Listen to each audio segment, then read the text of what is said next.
When an old friend screws you over despite everything you've done for them in the past, they might be susceptible to a little pro-revenge. And we'll get into that story shortly, but first, wronged SO gets revenge on Craigslist. Not me, but I got involved. Saw an ad on Craigslist for 45 free layer hens, chickens, right age and good breed. He's, quote, moving for work, must get rid of quickly. Take a few or take all. I call, and the guy is irate. I get him talking because he's at his wit's end. He tells me that his girlfriend found out he was cheating when she went through his phone. She broke up with him and he thought that was that. But she started posting free stuff on Craigslist with his phone number. He's getting tons of calls all day and night. Call anytime. As soon as he gets the post taken down, she posts another one with his phone number. One was a motorcycle he never owned, like he never owned any chickens. Another was free new fencing he can't use. He lives in an apartment. A puppy he found. Share half a big house cheap.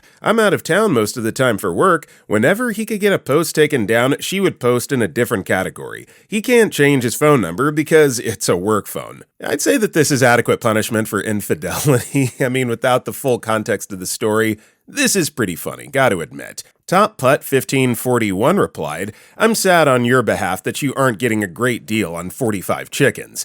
An insufflator added, "This was a common prank amongst my friends in high school. Write up an ad for a free lawnmower, convert the text to Spanish, slap your friend's number on there, and enjoy the ride." Also, hey everybody, my name is Brendan, and if you guys enjoy these pro-revenge videos, it would be amazing if you liked the video or commented down below if you're listening to our podcast. Now then, our next story is, I made my ex think his PlayStation had connection issues for calling me names.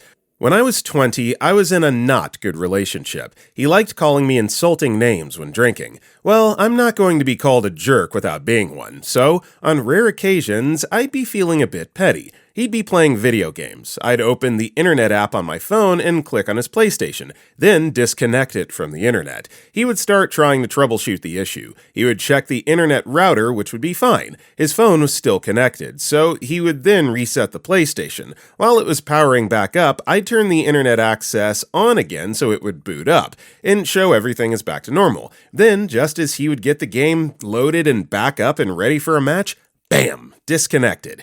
I'd do that a couple times before putting it back on and leaving him alone. I really got my cackles in when he started questioning the not very frequent but random disconnects with his friends. He never did figure out that it was me causing random disconnects. They were certainly persistent when they happened. He doesn't use PlayStation anymore. So I must confess, my siblings and I would do this to each other all the time. We had a couple of universal remote controls in our house, and if someone was like playing video games, we would take one of the universal remotes, and from just outside the door to our TV room, like I would hit the power button and turn the TV off in the middle of them playing. You know, just if you're mad at a sibling, it's harmless but also funny, so I get it. Coder Joe 1 replied, "Spotty Wi-Fi is like intermittent life support. You're the angel of death. I bow before you to chuckle at this." Our next story is, have a free drink to wash down your shame. Many years ago, while in grad school at Duke, I attended an annual academic conference as a grad student. The conference hotel was the Monte Leon in New Orleans,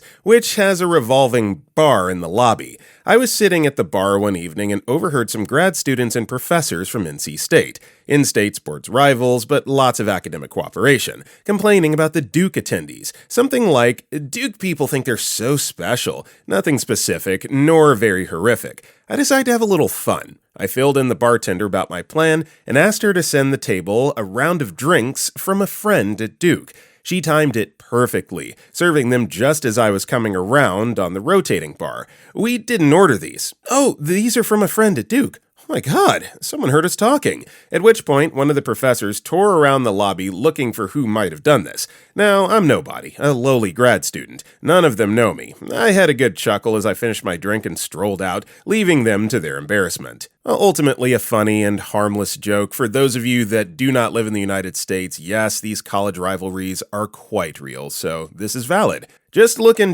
replied, "You get revenge by buying them drinks? How will they ever recover?" And Obi-Wan Valdez replied, "It's the South. Passive-aggressive boundaries is an art and an accepted form of combat." Our next story is, you want to treat my fellow convention attendee like garbage? Okay, there will be consequences. 30 years ago, having just gotten my degree, I went to a national convention to look for a job.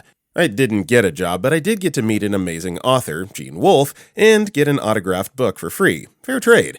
The convention was in Miami Beach in July. Absolutely miserable weather. When it wasn't horrifically hot, it was raining. Well, it was always horrifically hot, but when the sun wasn't making life miserable, it was due to heavy rains. Anyway, when the convention finished up and we were checking out of our small hotel near the convention center, my fiancé and I gathered our luggage and went to the front desk to check out and pay our bill. We arrived at the front desk, and we found the desk attendant refilling their small, overpriced snack vending machine while treating one of our fellow conventioneers like garbage. As we stood there waiting to pay, we overheard her complaints to the hotel guy. She apparently had been staying in one of the rooms on the top floor, and the roof leaked. The rainwater went into her closet and ruined a lot of her clothes. The hotel guy listened to her, and it was pretty clear that he didn't give a dang. She was just another customer who was going to be checking out today, and he didn't have to worry about repeat business, and he was obviously not going to reimburse her for the full cost of the damages from the rain. It seemed to me that she'd be lucky if she got anything. Finally, he paused the conversation's argument with her long enough to take our money and check us out. Then he told her that they could continue their discussion in the back office. As we prepared to leave the hotel, he escorted her back to the office so he could, presumably, tell her to get stuffed without other guests overhearing. I watched them walk to the offices, and then I realized that the hotel guy had left the vending machine unlocked, and he'd left the keys to the vending machine in the lock. So I grabbed the vending machine keys, and I threw them away when we got to the airport. There were multiple keys on the keyring, and it looked to me as though they were the same. Since then, I've always hoped that I threw away all the keys for the vending machine because the hotel staff are stupid enough to leave all the keys for the vending machine on one keyring. I frequently wished that I could tell my fellow librarian that she might have lost some clothing due to water damage, but the hotel probably lost money because they had to pay a locksmith for new keys to that vending machine, and temporarily lost the income from the vending machine since they couldn't lock it shut until they resolved the missing key problem. Yeah, karma's a boomerang. Whatever you throw out into the universe is bound to come back to you sooner or later. In this case, karma was swift and vengeful. Loudco HD replied, I lived in a high-rise apartment building and my truck wouldn't fit in the underground parkade. It didn't have a lift, but it was a 2500 heavy-duty with slightly larger tires, and it did have a headache rack that stuck above the cab a few inches. The apartment had a very limited number of outdoor stalls at the rear of the building, one of which I was assigned. One Saturday afternoon, I was going out with some buds from work, and when I exited the building, there was a 53-inch trailer backed up to the building with 4 guys moving furniture in. The truck was kind of jackknifed in, and the trailer landing gear were less than a foot from my front bumper. My truck was also backed in with another vehicle behind it. I was trapped. I asked the first guy I saw if they could move the truck. He said I had to ask his boss. Asked which one that was, and then waited for the described person. After waiting 15 minutes, asked a different guy where the boss was, and was told he was upstairs supervising. Thanks. Went in search of the guy and asked him to move his truck so I could get out. Truth be told, he only needed to straighten out his backup job and I could have snuck by, but he flat out refused and frankly was quite rude about it. Told me tough crap, freak off and wait. Went back downstairs to do that, and as I was sitting in my truck, smoking and listening to tunes, I noticed there was a padlock hanging off the side door of the trailer and there is a simply huge ring of keys stuck in it. I waited until there were none of the movers around, and I took the ring of keys, put them inside my jacket, and then went and threw them into some bushes some distance away. Then I went back up to my apartment and called my buddies to tell them I wouldn't be joining them. About 4 hours later, the building manager called me about the keys being missing. The movers were done and wanted to leave. I told him I didn't know what he was talking about. He asked me to meet him in the back lot, which I did. Boss mover was all up in my face, saying he knew I took his ring, and there were over 75 keys on it, and most were one of a kind, including the truck ignition key. I just played dumb. Building management suggested we look at the surveillance video. I was a little scared. I didn't realize there were cameras back there, but I played it cool. We all went to the office and watched the footage, but the cockeyed way he parked the trailer blocked most of the camera's field of view. You could see me get out of my truck and walk towards the trailer, but couldn't see me actually touch the keys and then walk back beside my truck, exiting the video near the back of the vehicle, but there was nothing in my hands. The footage proved nothing. Boss man called the cops, but they too watched the footage, asked me if I had the keys, which I didn't, so I said no, and said there was nothing further to be done. I asked if we were done and when I was going to be able to drive my truck. I was told to rent a car and submit my receipts, which I did. The truck moved the next day, but the trailer was left, perhaps out of spite, at the same angle blocking me in, until Wednesday. When I was finally able to move my truck, I noted the side was scratched up and the driver's mirror was hanging down. We went back to the videotape and clearly saw the boss man walking back and forth beside my truck before taking the mirror in both hands and breaking it off. It was my turn to call the cops. The moving company ended up paying my car rental tab $375 plus $5,500 worth of bodywork, paint, decals, and a new mirror. I hoped it also cost a bundle to replace all those keys. I lived there for 2 more years after that, and I would check on the keyring from time to time. They were still there the day I moved out. Our next story is, many years ago, denying a mean girl some bouncy balls when she asked. In middle school, there was this girl who was mean to me, not actively a bully, but occasionally mean or snarky to me in whatever classes we shared. I was always non-confrontational, so I endured being around her while silently hating her guts. Towards the end of middle school, we went on a field trip to a skating rink. The skating rink had a ton of dispensers where you could insert a quarter for a bouncy ball. Some kids I knew went ham and got a ton, which ended up getting passed around the friend group via various acts of tomfoolery. By the end, half of us needed Ziploc bags because of how many bouncy balls we had. We get back to the school. I'm carrying a Ziploc bag, obviously full of bouncy balls, and she happens to be walking behind me. She asks if she can have a couple. I don't remember how I worded it, but I told her no, and highly enjoyed the annoyance in the tone of her reaction. Still to this day, she's probably forgotten about it, but I never will. Okay, I mean, this one's kind of timid, let's be honest, but if it helps you sleep at night, gives you some kind of satisfaction, amazing, good for you. Sensei Fing Doug replied, she's sitting in a room alone staring at a vast collection of bouncy balls, unsatisfied because they're not your bouncy balls. She'll never be free of this heck. Our next story is, fought noise with noise to get loud RAs to close their door. I work as a proctor at a residential hall at Northeastern University, and part of my job involves sitting at a desk for 4-hour shifts where I study and do my own work. At one of the buildings I'm assigned to, the RA office is literally right in front of my desk. I've been doing this for a year now, and I've noticed that some RAs can be extremely loud and seem to have no awareness that there's someone working just outside their door. They'll shout, laugh, and carry on like they own the place, which honestly gives off a very entitled vibe. A few weeks ago, I was proctoring during an evening shift when a group of RAs was having what seemed like a study session or meeting in their office. This time, they had the door wide open and were being incredibly noisy. I tried my best to ignore it and focus on my work, but the constant shouting and disregard for the fact that I was sitting right there became too much. I'm not someone who likes verbal confrontation, so instead of saying something, I decided to play a movie on my laptop at full volume. Within 5 minutes, their session got disrupted and they closed the door. Problem solved. I know it's not the most mature response, but I felt like I had to do something to get my point across without starting a confrontation. Yeah, if you're kind of a type B, non-confrontational person, this is like a chef's kiss way of getting back at someone without confronting them, so good story. Pinebox Waiting replied, my college dorm majors would be really loud late at night after I'd gone to bed, during quiet hours. Asking them to be quiet didn't help. Well, I woke up at 5 a.m. to study, so when my alarm went off, I would call their room. This was back when each room had a landline phone and a permanent number. When I got out of the shower, I'd call them. Essentially, every 15 to 30 minutes until my first class, I'd call them.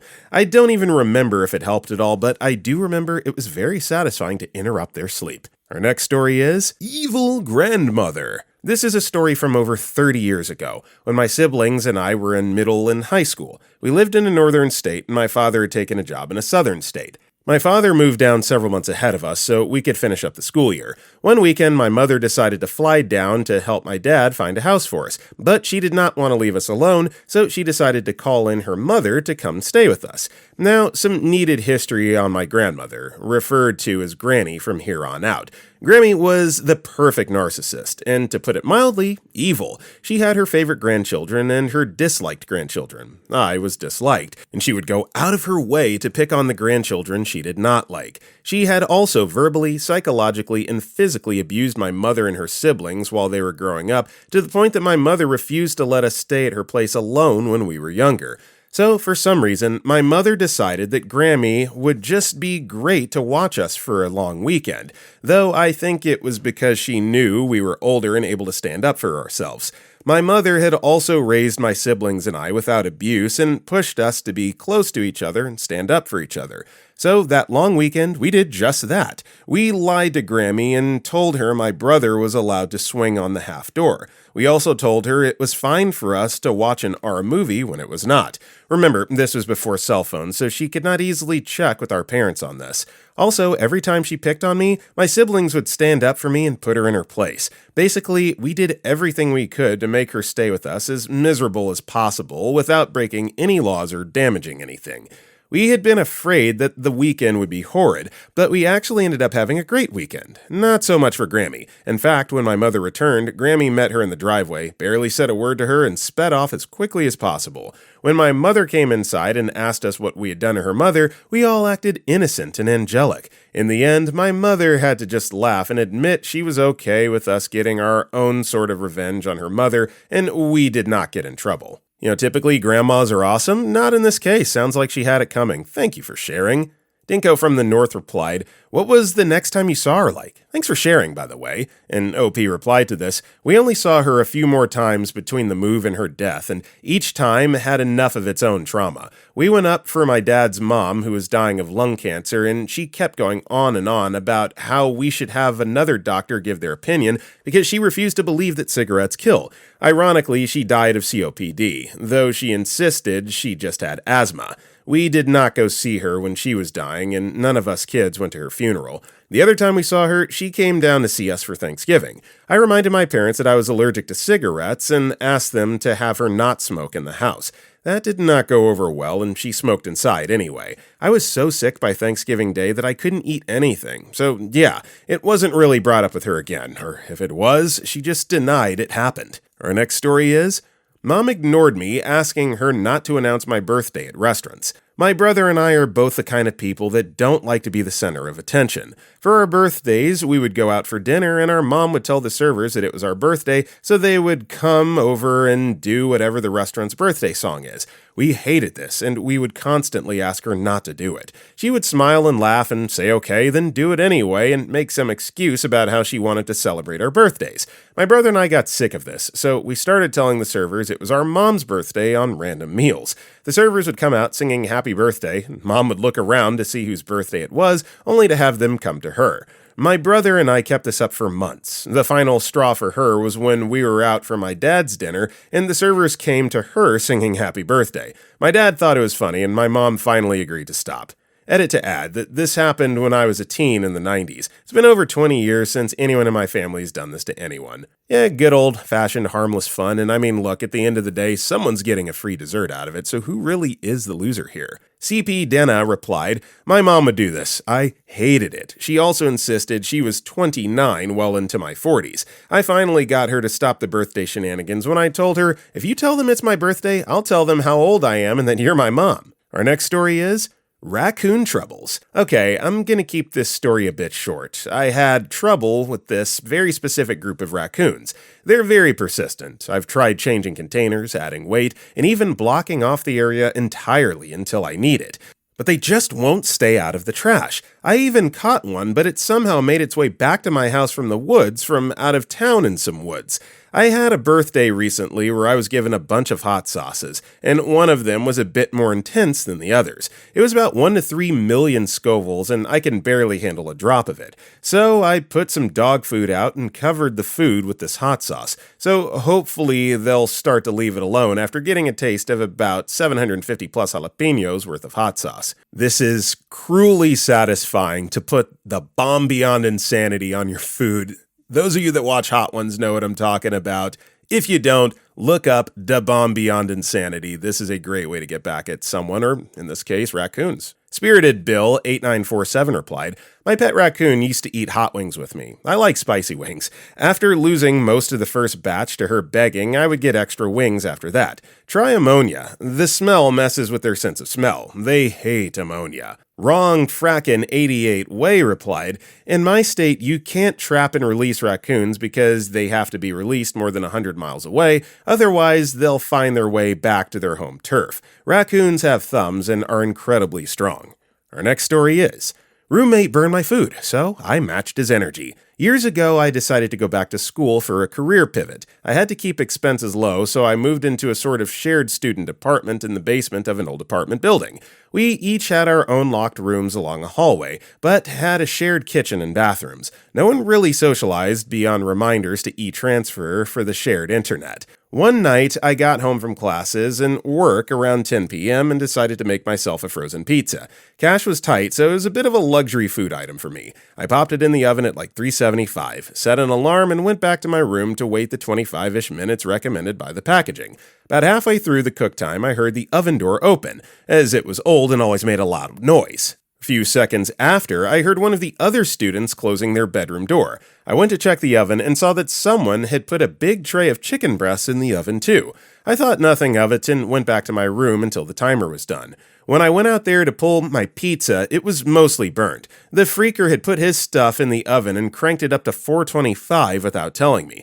Fine, put your crap in the oven, but don't change the cook temp without saying anything. To me, that's a huge dick move. The pizza was just burnt enough to be terrible, but I still had to eat it. After fuming internally for a minute or two and having a minor existential crisis about how pitiful my life is, I went back to the kitchen area in a rage and cranked the oven up to 500 with his chicken still in there. After a bit, I heard the smoke alarm going off, and shortly after, someone swearing. I stepped out into the darkened hallway and, in a slightly ominous tone, said, "Everything all good, bud?" He stammered something about being fine, but was trying to scrape the charred chicken off the baking sheet. I went back to my room and ate the rest of my terrible pizza. I moved out not long after that. Freak your chicken. Okay, so just a quick, this story is what it is, but just a quick question for the listeners. What could you possibly cook in the oven that necessitates 500 degrees Fahrenheit? Like, you're basically broiling at that point. So if there's anything that requires 500 degrees, I would love to know that in the comments. Thank you.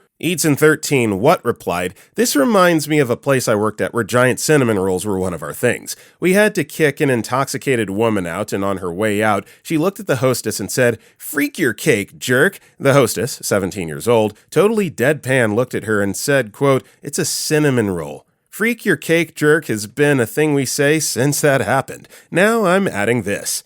Our next story is, "My boss refused to promote me or give me reasonable raises, so I developed skills on the company dime that got me a greater than 100% raise at another company.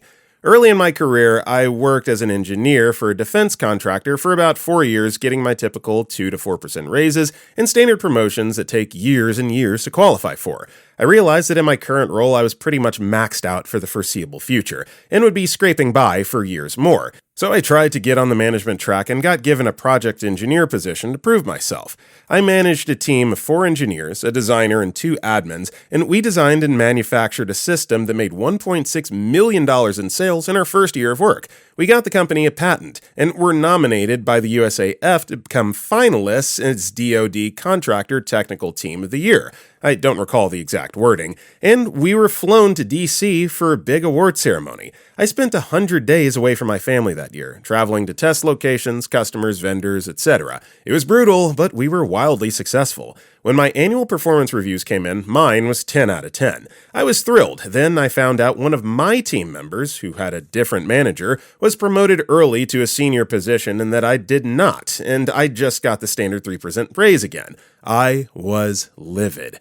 I had a meeting with my boss, and his response was that he didn't think my team member deserved a promotion or a big raise, but he wasn't their boss, so basically, I should try real hard again, and we'll see next year. Freak that. I basically quite quit and just barely worked my 40 hours and went home. I never traveled unless I really wanted to. I never stayed late. I took almost every Friday off to burn through my leave. I took all my sick days, etc. My mental health was much better. The only thing I really did extra was take advantage of the education budget our group had, but rarely got used. My previously promoted coworker, who I really liked personally, started taking MBA evening classes that the company reimbursed him for, but they came with obligations to stay there for X amount of years. They also had a nice budget for software training, without such stipulations, so we both signed up for MBA and 3D modeling classes. We traveled around together taking these classes and building our resumes. About a month after the classes were finished, I secretly started applying for jobs that required those specific skills and quickly got hired for a position with a base annual income that was 200% my existing rate, plus it paid overtime. I put in my notice and my boss was really upset. "We just paid for you to travel all over to learn these new skills that we need. Don't you have any loyalty or guilt? How much are they paying you? Let's see if we can match it. That's more than I make." It was, and with OT I made about 3 times the following year for a competitor. Life-changing good times. Yeah, I mean, the best way to stick it to people like this is to just go out and enjoy your success elsewhere. Be more successful in some cases. Good for you. Krisk9 replied, "Wouldn't be surprised to see management respond by slashing train budgets rather than directly address the appropriate compensation issue."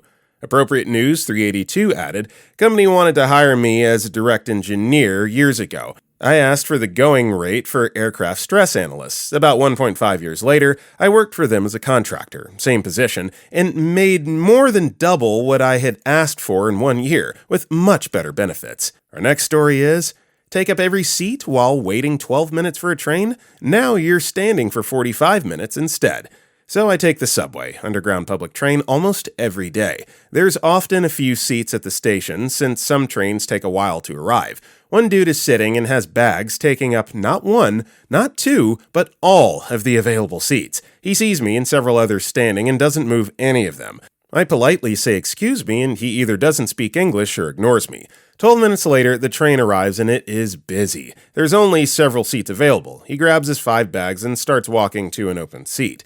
At the last second, I jump in front of him, right before he can sit. Since it was last second, all other available seats are now taken by the other people who were waiting. I make direct eye contact and smile smugly as the man who couldn't be bothered to move 1 bag so someone could sit down now had to stand for over 3 times as long. Like I said earlier in this same video, karma is a boomerang, and sometimes that boomerang whips back and hits you with immediate effect. Open Display 9215 replied, "I'd push his bag down on the floor very fast and sit. I have zero patience for stupidity in the morning." Always 196 replied, "A few days ago in the subway, after 8 hours of standing at my job, I really needed to sit down, but it was packed full. After 3 stops, we reached one where most of the people get out and many people enter, but not as much. Then 2 spots are open, and as I'm going to sit, a man puts both bags on the 2 seats. Of course, I made him take one out. Mind you, he could have sat.